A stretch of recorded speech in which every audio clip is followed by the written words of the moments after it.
institucionais na implementação da FICAI. Painelista será a senhora professora Marisa Alberton.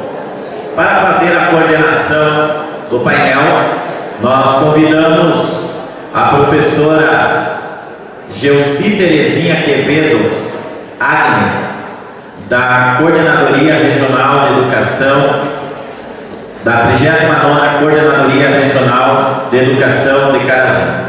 Convidamos então a professora Gelsi Terezinha que conduza até a mesa então a palestrante painelista nesta manhã.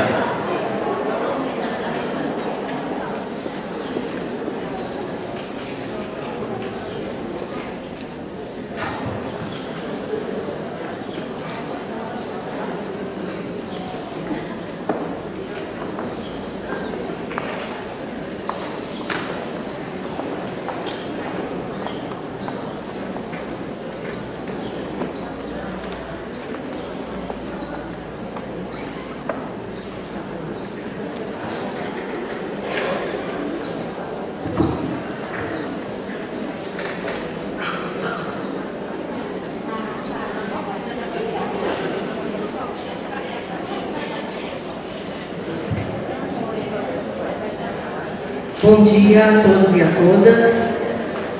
Me permitam, doutora Ana Cristina, em seu nome, saudar as demais autoridades aqui presentes da área da Justiça, e a Márcia, da SEDUC, em seu nome, saudar os demais colegas, educadores e educadoras e demais órgãos institucionais aqui presentes nesse evento.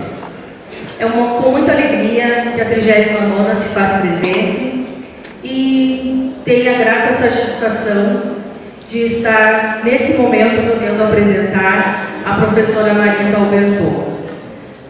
Inicialmente gostaríamos de dizer que nos sentimos respaldados pela fala da doutora Ana Cristina e pelas ações do Ministério Público quando vem trazer a preocupação com o acesso, a permanência, a universalização, enfim, da educação pública no estado do Rio Grande do Sul. E não poderia me furtar nesse momento de dizer que essa é a preocupação também da Secretaria de Estado de Educação, especialmente do secretário, doutor José Clóvis, que tem trazido incessantemente em nossos encontros de educação a importância de, além do acesso e da permanência, buscarmos realmente a aprendizagem para que os nossos educandos e educandas realmente saiam com sucesso nesse processo de educação. E esta preocupação do secretário se torna presente quando se oferece a possibilidade de formação continuada, e hoje mesmo aqui em Palmeira das Missões temos concomitante a esse evento um outro evento de educação acontecendo, quando apenas em Carazinho temos, Carazinho eu digo 39ª, quando temos 21 municípios, temos mais de 60 educadores fazendo parte dessa formação. Então isso demonstra realmente a preocupação com a educação pública de qualidade social e cidadã. Mas apresentar a professora Marisa Alberton para nós, como dizíamos anteriormente, é um motivo de grande satisfação. Seu currículo, ela tentou deixar o mínimo possível para que falássemos apenas algumas palavras a respeito da sua pessoa. Marisa Alberton é professora especialista na área de violência contra a criança e adolescente. É membro do Conselho Estadual dos Direitos da Criança e do Adolescente, o CEDICA do Rio Grande do Sul. E nos bastidores a gente descobriu, entre uma falinha e outra, que a doutora Marisa, a professora Marisa, ela não é doutora, mas pelos fazeres que ela tem feito pela educação, ela poderia muito bem levar esse título. Ela é autora de um livro que eu posso, se a senhora me permitir, iniciar a sua apresentação fazendo uma leitura de uma poesia. Boneco de pano. Bate, bate, bate. Sou boneco de pano. Não posso reclamar. Ano após ano, Apanho calado, humilhado, sem nada a falar. Espero crescer para tudo mudar. Hei de muito bater para poder me vingar. Esse livro chama-se Violação da Infância, Crimes Abomináveis, Humilham, Machucam, Torturam e Matam. Que esse encontro sirva para nos humanizar e pensar nessa criança, e é por isso que estamos aqui. Então, com vocês, Marisa Alberton.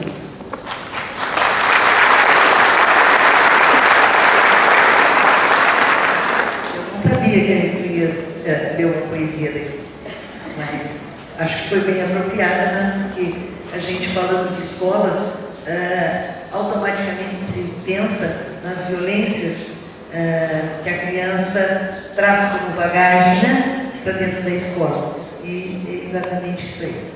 Bom dia a todos e a todas. Não vou fazer nenhuma saudação especial, porque todos vocês são especiais aqui dentro. Então a gente privilegia uns e deixa outros de lado. Só queria saber se tem adolescentes aqui nessa sala. Um adolescente? Muito bem. Então eu vou tomar liberdade de te saudar de uma forma muito especial, porque para mim tu és a maior autoridade dentro desse plenário. Como é o teu nome?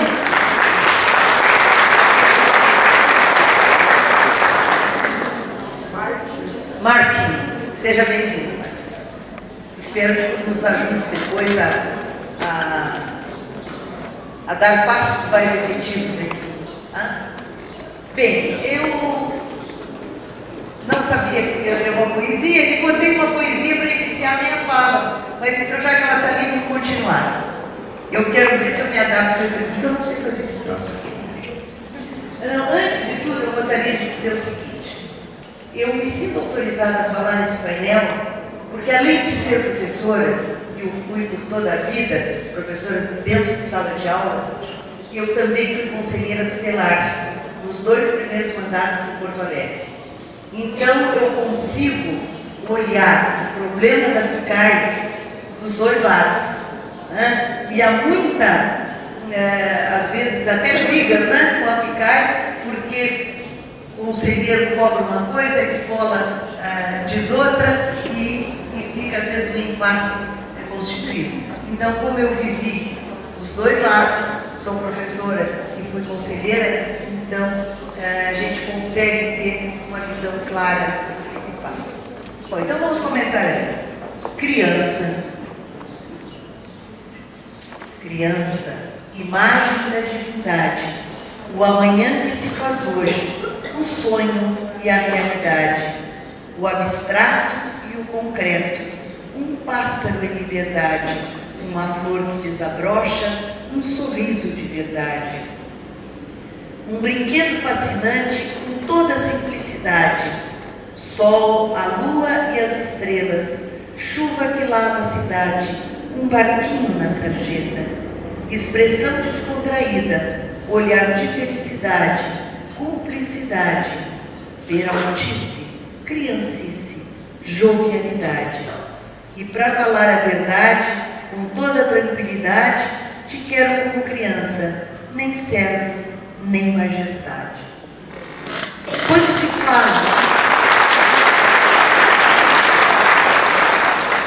fala, não se quer a criança como servo, é a criança escrava, a criança vista como cidadão de segunda classe, aquela que lá dentro da escola ela é discriminada, né, como falava a presidente do conselho, é a criança que sofre violência, que é obrigada a se envolver no trabalho para ajudar na renda familiar, que sofre maus tratos físicos, violência sexual.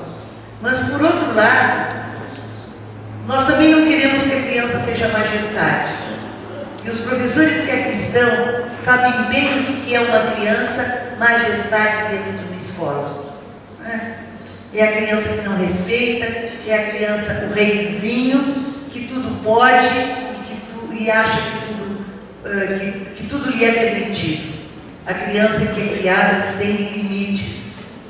Porque assim como nós dizemos que a criança não deve apanhar, não deve sofrer castigos físicos para ser educada, nós também queremos dizer que a criança precisa de limites. É um direito que a criança tem de ter limites. Esses limites que já devem vir de casa e que devem ser trabalhados dentro da escola.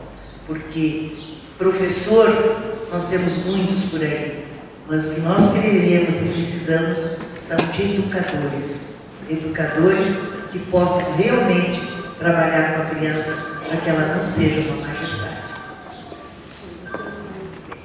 Nós estamos hoje, então, aqui no Encontro Regional sobre a FICAI, em Palmeiras das Missões, mas englobando 48 municípios, é isso? Que beleza. 48 ou 68? 48. Eu que tenho que passar. E nossa fala hoje aqui é sobre as relações institucionais na implementação da FICAI. E eu ainda botei um adendo ali, que é a necessidade do trabalho em rede. Se nós não trabalharmos em rede, nós não vamos conseguir que essas relações sejam boas e nós não vamos conseguir implementar a FICAI. Eu sou a Marisa Alberton, vai estar o meu e-mail, meu Skype, para quem quisesse, inclusive, eu tenho uma mala muito grande, não é mala sem alça, é uma mala eletrônica, né? E mando constantemente, quase que diariamente, notícias da área da infância. Quem quiser fazer parte dessa minha mala, é só me mandar um e-mail e pedir para incluir. FICAI, Ficha de Comunicação do Aluno Infrequente. É um instrumento que institui um procedimento uniforme de controle do abandono e da evasão escolar no estado do Rio Grande do Sul. Instrumento extremamente importante, porque ele vai procurar dar uma solução imediata daquela criança que está faltando na escola. E eu posso dizer para vocês com toda segurança que não existe situação mais dramática do que o aluno que está faltando a aula, a escola, sem uma razão de doença, né, coisas justificadas. Porque atrás do abandono escolar, da infrequência, nós temos todo tipo de violação de direitos. O trabalho infantil, a violência sexual, a violência doméstica, o uso de drogas. Então, tudo que se possa pensar de ruim está atrás do fato de uma criança não estar indo à aula. E nós temos que buscar. A FICAI visa combater o abandono e a evasão escolar, buscando assegurar o direito à educação, isto é, o direito da permanência do aluno na escola, mas uma permanência com sucesso. Gostei muito da tua fala, Ana Cristina. Perfeita. Eu vejo que foi extremamente apropriada essa fala no início do nosso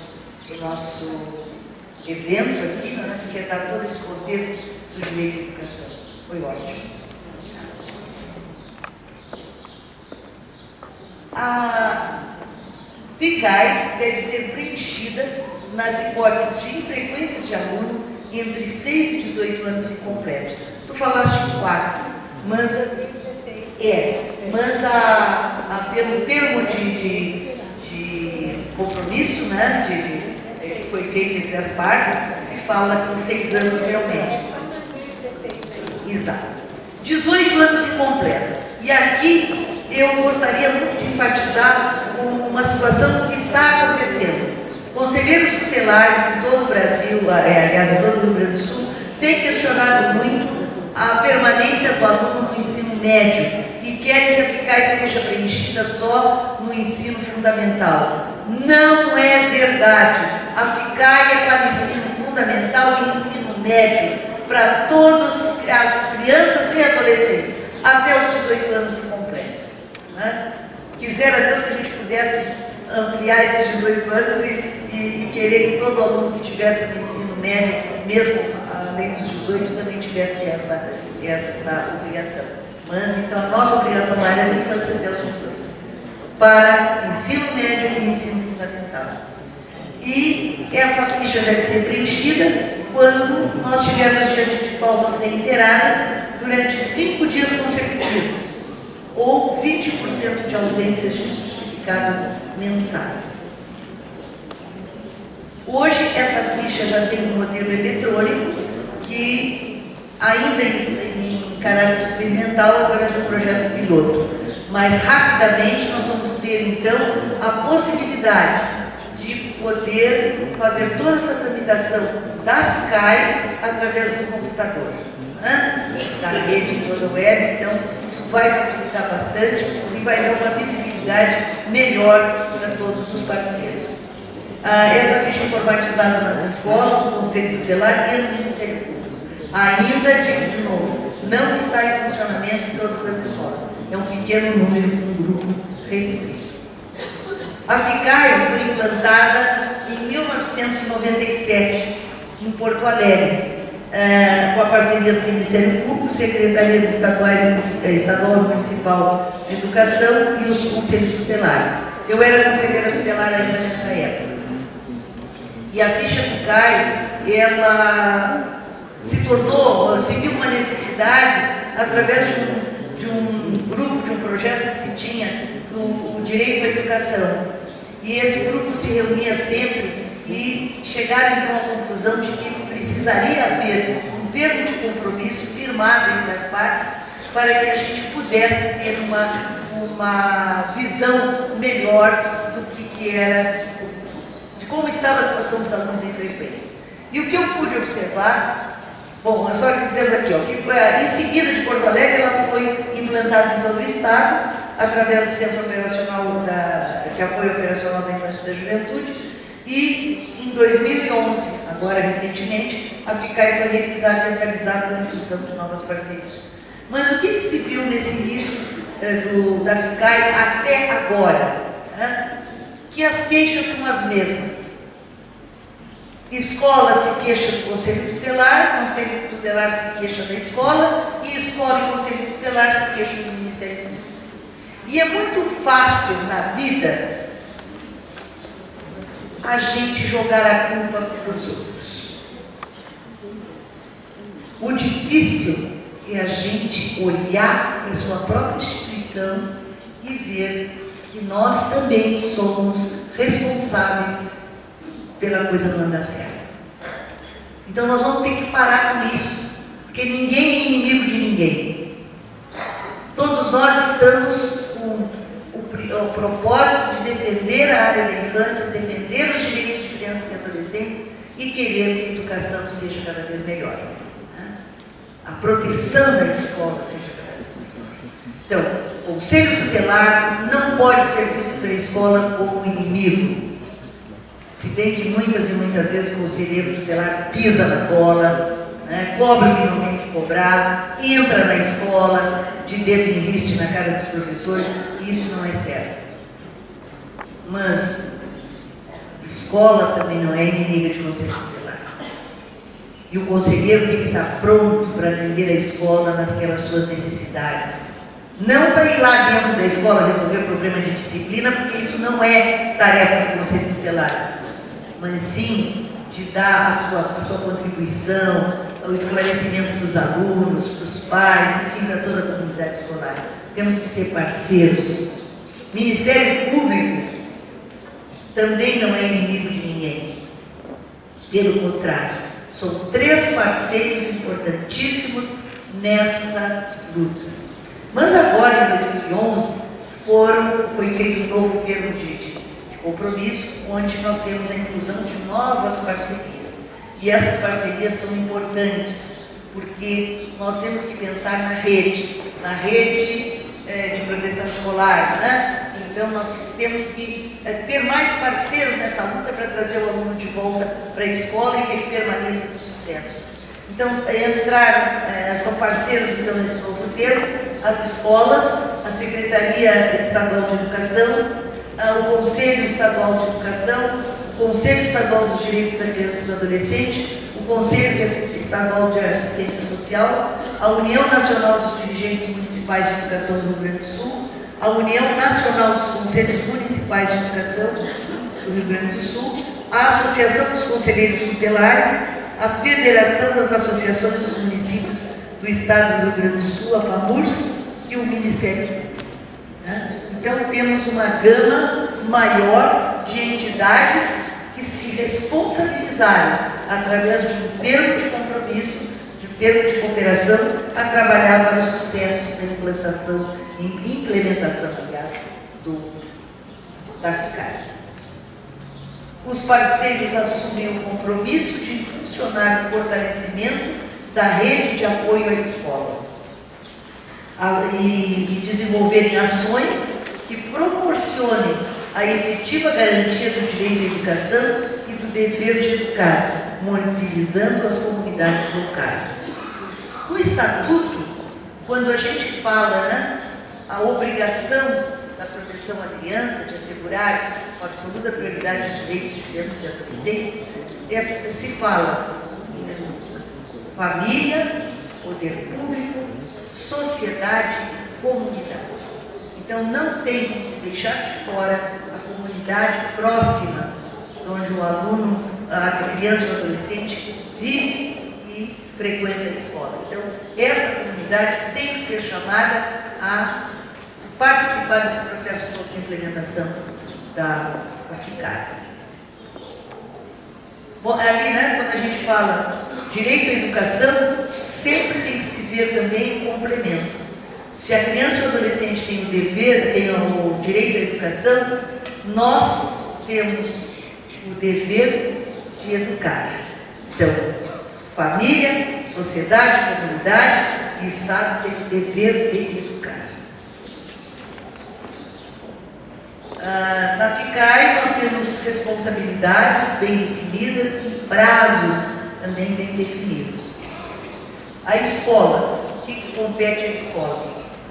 Quando é observada essa falta reiterada dos alunos de 6 a 18 anos incompletos durante os 5 dias consecutivos ou 20% de ausências injustificadas mensais, a ficha deve ser preenchida. Preenchida por quem? Pelo professor de referência da turma, que toda escola tem, professor de referência.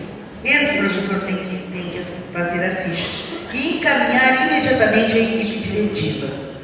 A direção de uma escola não pode ficar fora desse processo todo. O que a gente vê muito é a falta, muitas vezes, de compromisso de direções de escola. Não só com as faltas reiteradas dos alunos, com a FICAI, mas com todo um processo de asseguramento de direitos. Crianças que são violadas em casa, ou porque sofrem maus tratos, ou porque físicos, ou porque sofrem violência sexual, muitas e muitas vezes a direção não dá o apoio para o professor. E o professor se sente solidário nessa luta. O contrário também acontece, a direção cobra e os professores muitas vezes não querem se envolver. No entanto, no preenchimento da FICAI, e ficou muito claro agora nesses novos textos assinados em 2011, é que a responsabilidade do preenchimento da ficha é do professor, mas isso tem que ser passado imediatamente para a equipe diretiva, para que a direção da escola assuma como um todo essa responsabilidade. Agora, quando o aluno tem 20% de faltas no mês, aquelas faltas pingadas, a obrigação do professor é de fazer chegar à equipe diretiva essa ficha na primeira semana do mês subsequente. Digamos que em agosto, este aluno teve mais de 20% de falta, de 20%. Então, quando chegar na primeira semana de setembro, essa ficha tem que ser preenchida, tem que ser encaminhada. Para que não aconteça, como disseram aqui, eu acho que foi o presidente do conselho, que disse que o conselho vai receber fichas só no final do semestre, quando o professor, a direção da escola, junta todas aquelas fichas do semestre inteiro e manda para o conselho. Está errado. Tem que ser sempre em seguida o que acontece. A escola, então, tem a obrigação de entrar em contato com os pais ou responsáveis. E para isso é importante que as escolas estejam bem aparelhadas, que mantenham fichas dos seus alunos com endereço, com indicações de como encontrar essa família, onde os responsáveis trabalham, para que se possa rapidamente chegar a essa família. Nessa ficha que cai, tem que ficar também registrado os registros de encaminhamento. Porque muitas e muitas vezes a escola toma uma série de providências, mas não escreve. E isso depois se perde. Quando for encaminhado para o Conselho Tutelar ou para o Ministério, posteriormente para o Ministério Público, o que a escola fez? Se não tiver registrado, não sei que a escola não fez, não tomou as suas providências. Então tem que haver um registro detalhado do que foi feito. Então a escola tem um prazo de 1 semana para efetivar o retorno do aluno e orientar os pais responsáveis sobre os seus deveres para com a educação. E para isso ele deve se articular com o conselho escolar, com o círculo de pais e mestres e com toda a comunidade. Ele deve acionar também os órgãos competentes para assegurar o suporte de políticas públicas como forma de garantir a frequência escolar.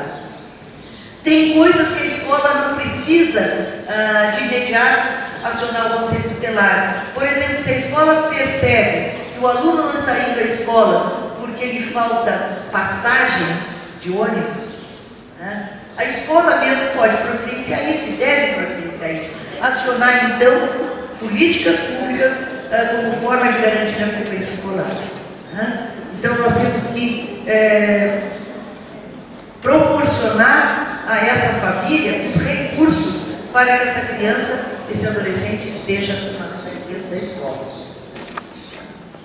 Bem, quando a escola faz toda essa movimentação durante 1 semana para trazer o aluno de volta, 2 coisas podem ocorrer. Primeiro, o aluno retorna à escola. Então, é o que todos nós queremos, que ele nessa semana ele volte. Então, há necessidade da elaboração de um plano de recuperação de frequência e do aproveitamento. Se não, o que nós vamos fazer é aquela criança que volta à escola e continua sendo desprezada nessa escola, continua sendo colocada de lado, continua sendo um cidadão de segunda classe. Por quê? Porque ninguém se preocupa de integrar melhor as atividades e ver o aproveitamento dessa criança. Então, nós temos que acionar, a escola deverá acionar o conselho tutelar se houver necessidade de aplicação de medidas de proteção. Normalmente existe, né? Se o aluno faltou, alguma coisa está errada. Então, há essa necessidade do conselho aplicar as medidas de proteção, que só o conselho pode aplicar. Ou o juiz em situações especiais. Numa segunda hipótese, o aluno não retorna à escola no prazo de 1 semana. Então, o que a escola tem que fazer imediatamente? Encaminhar a FICAI ao Conselho Tutelar, com cópia à Coordenadoria Regional de Educação ou Secretaria Municipal de Educação. Esse é um dado importantíssimo para que se possa depois tirar os relatórios da situação escolar dentro do município. Isso aí muitas e muitas vezes, ou antes não se fazia, não se tinha essa preocupação da cópia para a Coordenadoria ou Secretaria Municipal. Há essa necessidade. Conselho Tutelar e a cópia. O que acontece com o Conselho Tutelar no momento que recebe a ficha? Após o recebimento da FICAI, o Conselho tem 2 semanas para implementar as medidas que visam o retorno do aluno à escola, com aplicações de medidas de proteção. E ele, então, o Conselho Tutelar, vai acionar os órgãos competentes para que as medidas de proteção se efetivem. Porque o Conselho Tutelar, vocês bem sabem, não é um órgão executor. Ele aplica a medida, que é um instrumento legal que ele tem acesso, mas ao aplicar a medida de proteção, ele tem que fazer um encaminhamento, não é mesmo? Quantos conselheiros nós temos aqui hoje? Conselheiros tutelares? Muito bem, isso aí. Né? Então, aplica-se a medida, mas concomitantemente nós temos que fazer o quê? Um encaminhamento. E ao fazer esse encaminhamento, nós estamos acionando a rede toda, né? Os CRAs, as CRAs, as CREAs, né? Então nós temos que acionar a rede de proteção. E aí nós vamos estar diante também que quando ele recebe a notificação que cai pela escola, ele pode, depois dessa ação toda do Conselho Tutelar, o aluno poderá não retornar à escola. Ou se retornar, ele não se manter frequente.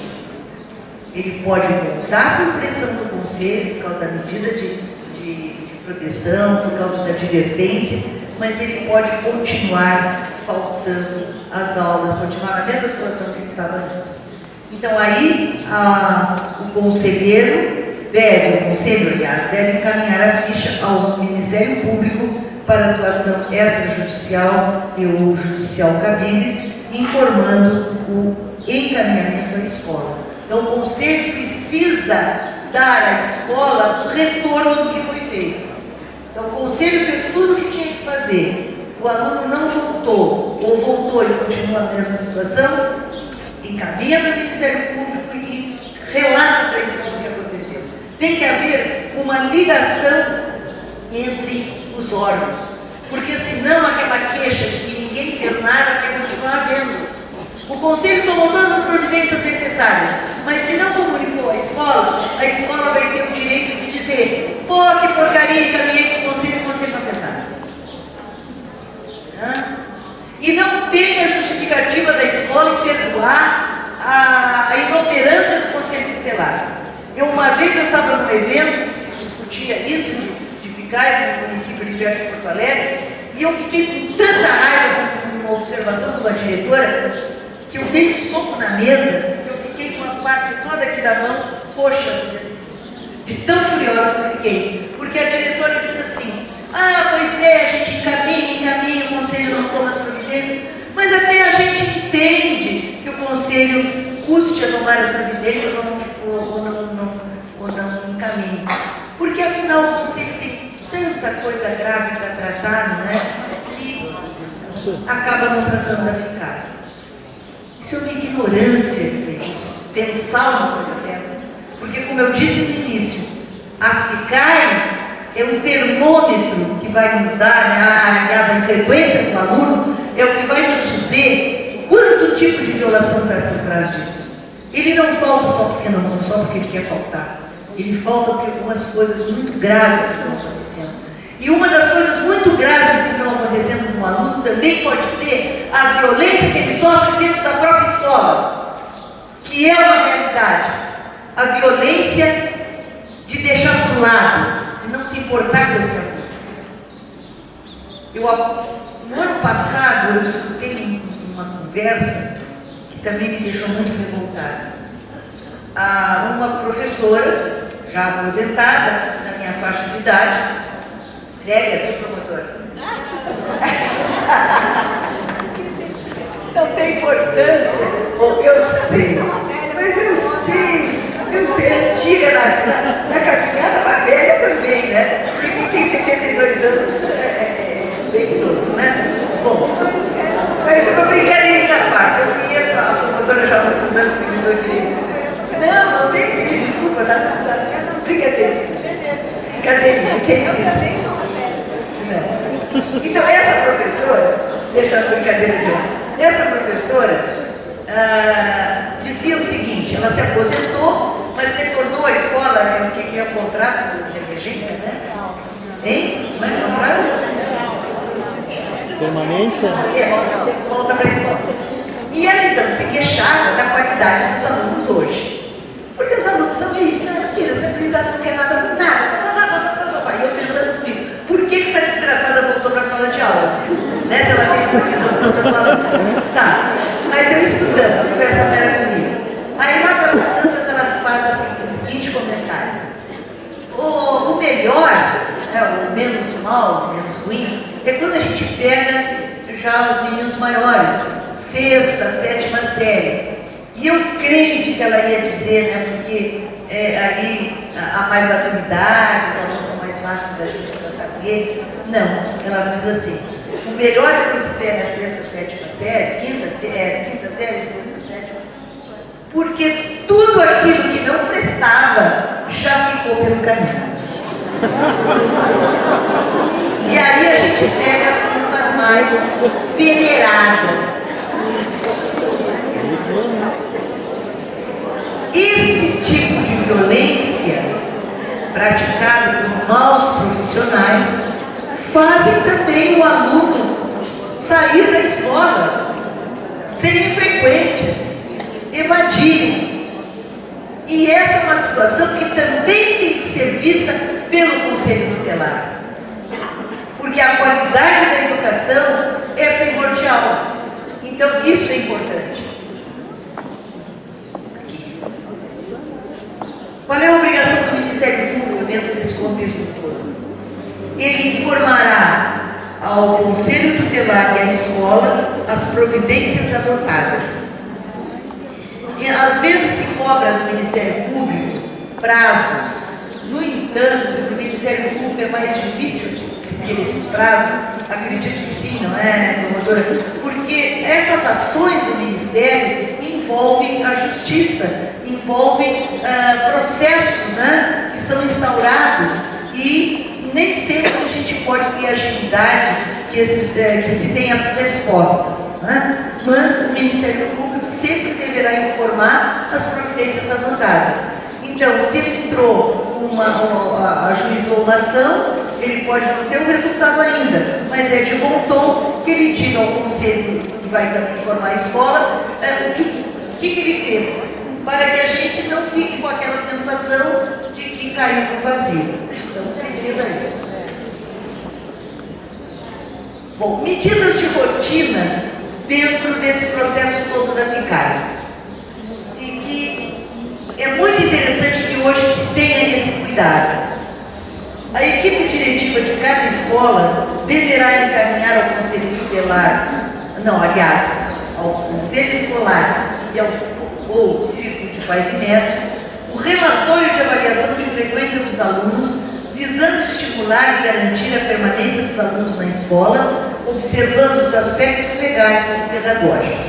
Então, se eu tenho dentro de uma escola um conselho escolar, tenho um círculo de pais e mestres, eu tenho que colocá-los ao par do que está acontecendo dentro da minha escola. Olha, nós estamos preocupados, porque tanto por cento dos alunos estão sendo infrequentes. Então vamos ver o que essa escola pode melhorar, né? Porque se o ambiente escolar ele for um ambiente atrativo, os alunos vão gostar de estar na escola. O gostar de estar na escola é extremamente importante. Vamos rever as nossas práticas pedagógicas, né? Vamos ver o que a gente pode fazer para que os alunos sejam menos infrequentes. Então é importante que esse contato seja feito.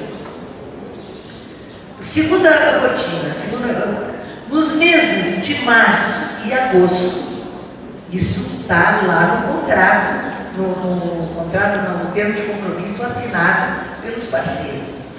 Nos meses de março e agosto, as escolas municipais e estaduais deverão informar ao Conselho Tutelar, ao Conselho Municipal de Educação ou a Coordenadoria Regional de Educação seus desempenhos em relação à manutenção dos alunos na escola, apresentando dados estatísticos quanto à frequência, destacando os procedimentos coletivos, os mecanismos e estratégias relativos à manutenção ou retorno do aluno. Por isso que a ficha, gente, parece muito trabalhoso, mas essa ficha informatizada vai nos ajudar muito, porque quando a gente tem tudo informatizado, é só apertar uma tecla no computador que ele nos dá os relatórios. Então nós vamos poder ver como é que está essa escola no semestre, o que aconteceu, o que a gente pode fazer para melhorar. Essas medidas coletivas, elas são muito importantes, porque eu estou pensando na escola no todo, e não só no chãozinho que está faltando, mas sim o que pode se fazer para melhorar a frequência frequência, o gosto pelos alunos, né? O que a gente fez? Atrações no universo da escola, gincanas, uma opção de coisa que pode ser melhorada dentro da nossa escola para tornar o ambiente agradável. Por que as crianças e os adolescentes muitas vezes fogem de casa? Martin, o que tu acha? Por que a criança foge de casa? Ou melhor a pergunta, por que ela desaparece? Tanta criança que desaparece no Brasil. Por quê? Muitas vezes eu acho que a família veio do percentual alto, a falta de afeto entre o pai e o filho, a mãe e o pai, o casal. Ou então ela tenta fugir da casa, ela foge da escola, foge da sociedade, ela vive. Ouviram o que ele disse? Muitas e muitas crianças desaparecem por causa das redes do crime organizado, né? Crianças que desaparecem por causa da exploração sexual, das redes de exploração, transplante de órgãos, né? O trabalho infantil. Então existem muitas causas, mas um grande número altíssimo de crianças que desaparecem, elas desaparecem porque a casa delas é um ambiente que ela não suporta mais, ou pela miséria, ou é associado ao tráfico, a violência, a falta de afeto, como disse o Martin. Então, nós temos que transpor isso para a escola. A escola não é muito diferente dos lares. Então, a criança que desaparece da escola pode ser para fugir, sim, de uma situação que ela não suporta mais aquela escola. Não suporta mais. Tá, agora, eu sempre fico esperando que me mudem a lâmina, não estou acostumada com essas coisas. Em julho e em dezembro, em março e agosto a escola comunica. Em julho e dezembro, o Conselho Tutelar deverá informar aos Conselhos Municipais de Educação, Coordenadoria Regional de Educação e ao Ministério Público a sua atuação, apresentando dados estatísticos quanto ao retorno dos alunos à escola. A gente sabe que o Conselho Tutelar tem a obrigação de prestar contas à comunidade, não é? De 6 em 6 meses sobre o seu trabalho. Isso é obrigação do Conselho Tutelar. No entanto, muitas e muitas vezes a gente não vê nesses relatórios, nessa prestação de contas, uma específica que fale sobre a FICAR. Agora é obrigado, agora está no prazo, o Conselho Tutelar, através de uma associação dos conselheiros tutelares, assinou o termo de compromisso. E ele é obrigado a prestar essa conta sobre a FICAR que chegou no Conselho. Evidentemente, gente, que não é dizer fulano faltaram porque aconteceu isso, aquilo outro. Não é isso, porque isso seria ir contra, né, um princípio fundamental que é o sigilo dentro do Conselho. Mas sim os dados estatísticos, as situações, quantos alunos faltaram por isso, aquilo outro. E, de novo eu digo, com a ficha informatizada, é só apertar um botão desse relatório vem. Então não vamos deixar de aderir à ficha eletrônica. Por outro lado, eu acho que... Não, está certo. O Ministério Público deverá acionar, no mínimo semestralmente, os gestores da educação, conselhos de educação, Conselho de Assistência Social e o Conselho dos Direitos da Criança e do Adolescente, Conselhos Tutelares e Serviços da Rede de Proteção, por intermédio da Rede de Apoio à Escola, para discussão e encaminhamentos acerca dos dados coletivos das FICARs encaminhadas no período, com o propósito de planejamento de políticas e ações necessárias à garantia do direito à educação e do dever de educar. Antes a gente não acionava o Conselho de Direitos, né? Nem se pensava nisso. Mas, e nem esses parceiros todos. Mas o Ministério Público vai ter essa obrigação de reunir gestores públicos, né? Aí no contrato fala em gestores de educação, mas eu iria mais longe, eu botaria os gestores municipais todos, né, todas as secretarias, o prefeito nessa discussão, porque um aluno infrequente é coisa séria. Quais foram as medidas tomadas? O que nós temos que incentivar? E quais as políticas a serem adotadas? Conselho de Direitos é importantíssimo, porque o Conselho tem a função de formular políticas, fazer o controle das ações do município. Então, vamos respeitar esse passo aqui, que é extremamente importante.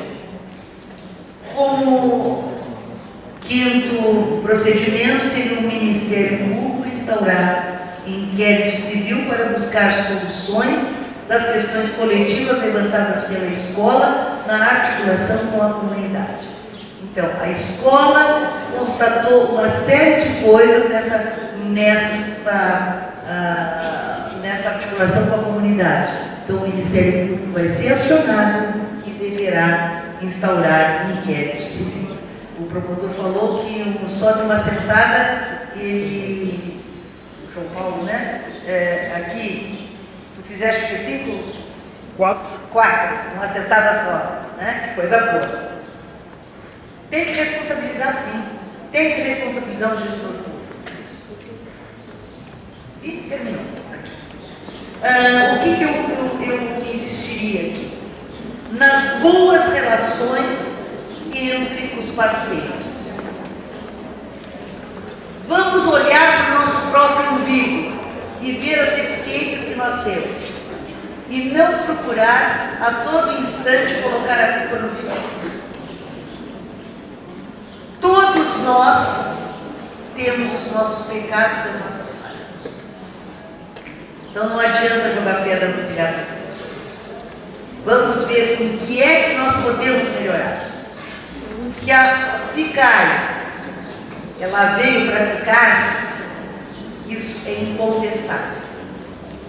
Agora tem uma nova versão, com mais campos para serem preenchidos, mas ele vai ser feito no computador, e isso vai ajudar muito, porque na hora que nós puxarmos esses relatórios, a coisa vai estar mais simples, mais fácil de fazer e com mais precisão. Eu não sei, acho que já passei dentro do prazo? Não? Nós temos que ser responsáveis. Agora, qual é o próximo passo? Daqui de sair do almoço, vamos ter ainda as perguntas. Temos os depoimentos. Então, eu vou esperar os depoimentos, depois eu vou largar uma musiquinha aqui, que fala muito bem do nosso compromisso. Nós temos que ser responsáveis, nos sentirmos engajados e responsáveis por nossas ações. Nós não podemos ser indiferentes. Então, quando terminarmos as perguntas, que a gente for saindo para o almoço, nós vamos marcar isso para você. Tá? Obrigada, gente.